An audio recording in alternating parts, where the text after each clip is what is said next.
Alright mga amigo, so ayan mga amigo, may bagong pasyente na naman tayo mga amigo, no?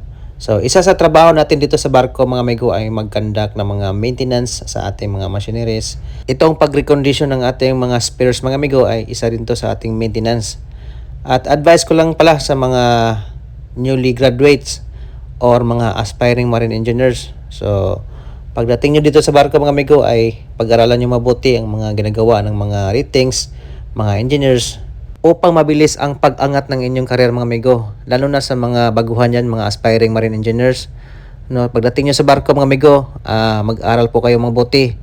Huwag po kayong gumaya sa ibang mindset na hindi ko trabaho yan. Yan ang mindset ng ibang seaman mga amigo na hindi gustong umangat ang kanilang karir. So ang advice natin mga amigo sa mga baguhan is pagdating dito sa barko mga amigo ay mag-aral lang mabuti. At sa barko mga amigo hindi kailangan ang magaling, kailangan dito ang masipag at marunong makisama mga amigo. Yan ang pinaka-importante dito. I-share ko lang sa inyo mga amigo, dati nung wiper pa lang ako, first time kong sumampa ng international.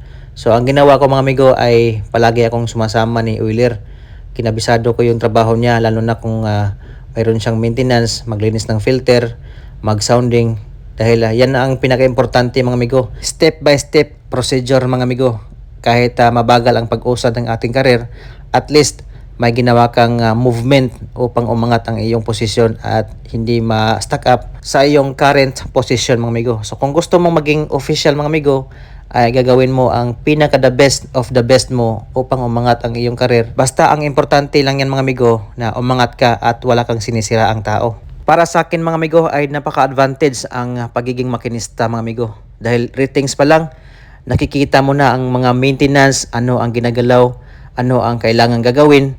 Dahil ikaw yung taga-assist ng mga engineers. Unlike sa taga-deck department, so kung ratings ka, nandun ka sa kuberta mga amigo, mga tok, so hindi mo alam ang mga equipment doon sa taas at kung ano ang gamit ng mga equipment, lalo na sa mga high-tech na equipment, kung hindi ka aakyat doon sa bridge or sa wheelhouse kung hindi ka mag-aral doon. Kaya advantage ang makinista mga amigo, lalo na sa mga gustong umangat ang kanilang position mga amigo dahil ratings pa lang nakita na nila yung trabaho mga maintenance dito sa barko, pabalik-balik lang. Kung ikaw ay masipag talaga at hindi magkwenta sa trabaho mga amigo, ay napakadali lang ma-promote dito mga amigo. Dahil ngayon mga amigo, kulang na kulang talaga ang makinista mga amigo. Yan ang tunay talaga.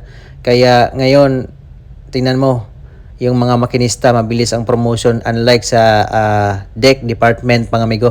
Minsan sa makina mga amigo ay meron talagang mga trouble na unexpected happen mga amigo. Kahit off duty ka na, tinawagan ka. So be attentive, baba ka doon, titingnan mo ang ginagalaw ng mga engineers kung ano ang ginagalaw nila at ilista mo upang magkaroon ka ng idea. If ever ikaw na ang naging engineer, ay meron ka ng i-advise or i-suggest sa mga tropa mo upang mapabilis ang trabaho mga amigo. Yan ang pinaka-importante mga amigo, no? Be attentive sa lahat ng bagay dito sa ating pagbabarko mga amigo. Ayan lang mga amigo, salamat sa lahat ng mga nanonood. Alright.